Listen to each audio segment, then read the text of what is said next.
Before we begin, don't forget to subscribe for new ComHack episodes every week.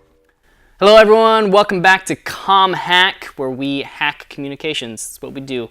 Before we get started, don't forget to drop a comment letting us know about an idea for a future episode, a future topic that you'd like Josh and I to cover, and we will be sure to cover it. So today on ComHack, we're going to talk about LinkedIn. Last time we talked about just various social media platforms from a 1,000-foot view. We want to focus in on LinkedIn specifically because it can be overlooked at times, but it is very powerful, and it's something we want to dive into today. So, Josh, LinkedIn, it's a great platform, but it tends to be used in the wrong way. People sell their donuts improperly on LinkedIn. So why don't you tell us some better ways to use donuts on LinkedIn? Okay, so first of all, LinkedIn is one of those that people don't even realize is out there. They don't even, there's a big audience that does, but there are a lot of people that when I talk to them, if you start talking social media, they'll say, I've got a Facebook or I've got an Instagram or I've got a Twitter or this or that. I don't have that anymore because, nobody uses this platform or that platform, or my friends are all on this platform. So, moment of silence for Google Plus that just went under. Did it just go under? Wasn't it just? Yeah, they closed down personal accounts. It's yes, done. I know, but it was under a long time ago. So they just admitted it, right? Yeah. So when you have the conversation about what platforms people have, though, typically LinkedIn is left off the list because that's just kind of in its own island over here, right? So when you think of LinkedIn, and you obviously, you've got a LinkedIn, you've worked on building your LinkedIn. When you first got into LinkedIn, what was your take on the platform in general? I was kind of confused as how to use it. It's like, how much do I write in this business area? Like, do I need to be changing pictures often? Trying to figure out how to use it was just, it's a whole different kind of social media. Yeah, somebody who posts a ton of photos or selfies. If you post a selfie on LinkedIn, you definitely don't get it, right? that's not the platform, right? So LinkedIn it's a business social network essentially. And you can think of it, the simplest terms is like your online living and breathing resume. And resumes aren't just used to go get a new job. So you can have a developed resume online, i.e. a LinkedIn account, without it being intended to go out and change jobs or, increase, your business career side of things. It can be simply to reduce the uncertainty. Remember the uncertainty reduction theory. It can be used to reduce the uncertainty of those around you, where you're about to go into a meeting, check out their their LinkedIn real quick, find out what their position is at the company, what their background is, maybe get a little history on the person before you go and meet them so that you are going to have, appropriate conversation. You'll know a little bit more about each other, and it's completely normal. This is not something that people feel like you've gone creeper on them if you check them out on social before you come in. It's normal within a LinkedIn world because you want to make sure that you're having a good conversation when you do meet. Yeah. And it's happened to me numerous times. When I go into a meeting, they'll reference my background or something on my LinkedIn, or I'll reference theirs. It's normal, commonplace. It's not a problem. So how do you build your LinkedIn? What do you put on your LinkedIn? It's important that you do keep it up to date because nobody wants to, see old information if they're trying to check you out on LinkedIn, your business side of things.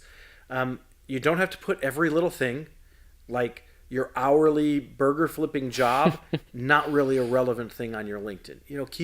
Keep it more higher level stuff. What's your career path on LinkedIn, not so much your entire work history. Yeah, we don't. I don't want to know every place you got a paycheck. Yeah. I want to know a little bit about who you are as a person in general when it comes to your career, not just everywhere you've made a dollar. So update that stuff. Make sure that you've got your education up to date on there, and even if you're in education, update it. Put the stuff. And when you're updating those things, link back to the company's account because the company likely has a LinkedIn profile. Put a link to that when you're putting the company that you're working for or the school that you're going to. Link back to that school or that company's thing, because then when people are searching, they might search, I want to know everybody that's a part of Chick-fil-A. I'm trying to find somebody that's a Chick-fil-A. And you might be a manager at a Chick-fil-A or working up the career path at Chick-fil-A. Well, when somebody goes and searches Chick-fil-A, you would want your name to come up because maybe they're looking for something that you can provide solutions for, or be considered for as maybe as a job changer and a step up the ladder within the company. Yeah, and that makes a lot of sense. It adds the SEO value, like we had talked about with blogging and types of things. It adds that SEO value to your LinkedIn profile. Yeah. So if somebody, let's say going back to the Chick-fil-A, if you work at Chick-fil-A and you've included Chick-fil-A within your platform, then when somebody searches Chick-fil-A, there is a chance that your name comes up. And so you're gaining on Chick-fil-A's brand recognition. The likelihood is you're not going to be at the top level on Google, but there is some SEO value, of course. And LinkedIn tracks a lot of that, doesn't it? Like you'll say you appeared in 13 searches this week, and they'll kind of track it and show you how you can improve those types of things. Yeah, and the other thing you can do, and this is an important one, when you're setting up your LinkedIn to begin with, take some time and reach out to your friends and family, reach out to those that you're already connected with, and ask for endorsements, ask for recommendations. Do you understand the difference between an endorsement and a recommendation? I don't. Okay, so on LinkedIn, if you search linkedin.com/in/Joshua D. Weiss, you're going to come up with mine. And as you scroll down, you're going to see Josh is endorsed for 52 times as a photographer. And that means people have said that I am a good photographer. 52 different people endorsed me as a good photographer. I don't know what the actual number is. But so that endorsement raises me up as somebody knowledgeable or experienced or quality as a photographer. A recommendation is where somebody has said, Josh shot our company, profile, our headshots, and he did a great job, and we'd recommend him to everybody. He's awesome, right? So that's a recommendation. Those recommendations obviously have SEO value, and they give it's more of a personal, it's a recommendation, so it's more personal than simply an endorsement. But the combination of the two helps to build the overall platform of who you are, what you stand for, and why you might be a benefit for somebody to connect with. So if I were to relate this to like a YouTube video, for example, and maybe the YouTube video is my skill as an editor, a video editor, for example, the number of likes that video would have would be the same as the endorsements. And then the comments of, hey, this video is great, would be the same as the recommendations. Yeah, you could see it like that.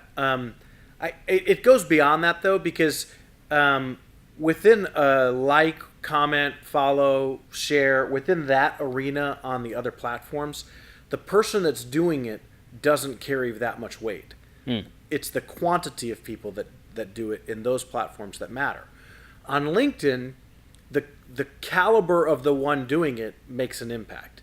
So if I see that Bill Gates has endorsed or recommended, that carries more weight than John Doe, because we know a little bit more about who he is. LinkedIn and the LinkedIn community brings that type of value, because it's a matter of who is recommending you, and the quality of that recommendation goes further than simply the quantity of the recommendations. I can get 1 or 2 or 3 recommendations, and that have more impact than 50 or 60, comments somewhere else. Okay. So another thing that you can do to increase your overall platform on LinkedIn, get involved with groups. There's so many different niche groups, like, as a photographer, photography groups, or, think of it as blogs, but a community of bloggers. People share ideas. It's networking on a digital level. So you go to a conference, you network with the people in that conference. Well, that conference might be around photography, so everybody that's there is a photography-oriented person. And so that when you get into conversation, you're going to draw, knowledge. You're going to get experience. You might get business exchanges. It's a niche market at that conference. There are rooms and groups within LinkedIn like those niche markets that allow you to actually engage and network in a way that you can't do very many other places. It's a very, very successful approach to networking on a business arena. So for those of us who aren't completely familiar with LinkedIn, do those groups operate similar to, like, say, a Facebook group or a Facebook page? Kind of, but not really. I mean, so a Facebook group, if Tim Jones is overly active in a Facebook group, it's going to be very noticed. If Tim Jones is not active in a Facebook group, it might be noticed as well, because a Facebook group is going to have some sort of regular cadence of conversation and stuff that's taking place, activity. Whereas in LinkedIn, the groups on LinkedIn are not always going to have a lot of activity. Sure, there's going to be some, but it's if you've got a question or if you need some help. There's going to be some of those groups on LinkedIn that are more active, but ultimately people recognize that the groups on LinkedIn are business groups. So it's not your trolling social type of situation. It's you've got a specific thing you're needing to find out, and so you're going to go there, or you need a solution for something, or it's a business conversation that's just an ongoing business conversation. So it is a little bit different than the Facebook group. I think one of the things to recognize, though, is that networking opportunity is always taking place, and the platform of LinkedIn is a great way to not just build your career, but to enhance what your day-to-day activities are when you're trying to work through things or you're looking for solutions. And it's a great way to meet people too. There's many times where I'm trying to get into the door of a specific organization and I don't know who to contact. I can do searches on LinkedIn to find, what the person's position is or who is the, VP of business development. I can just search business development and find who might be in that role. So it is pretty helpful on that side. I've tried something similar to that before, but I can't really reach out to that person unless I'm connected to them. Is there a way I can get around that? Do you know? So here's the hack for today's communication hack. Okay. LinkedIn likes to charge lots of money for you to have access to be able to email people direct or contact people direct through their platform. And then they also, if you pay them, you can find out exactly who's looking at your page, and if this person's always looking, maybe they're interested in hiring you. Okay, so that you can pay LinkedIn for that service. If you don't want to pay for that service because you're practical, like myself, how do you reach out to somebody if you're not already connected to them or you don't have their email and stuff? The hack is when you go to ask somebody to be their friend or to connect with them on LinkedIn, you have the option of adding a message to it. So there's been many times I'm not connected with somebody. I can't just send them a message. I can send them a request to be connected, and in that request I can include a message, and I can put my message that I'm trying to reach out. That's how I got involved with companies like Hulu, was through that situation. Wow. And others like them were by doing the message along with my request to connect. Wow, that's great. That's a great ComHack. It works. There you go. Well, with that, thanks for watching this episode of ComHack. Again, don't forget to drop a comment about a future episode that you'd like us to discuss, and try out that LinkedIn hack. Try and get around that. That's pretty awesome. I'm gonna try that tonight just to try it.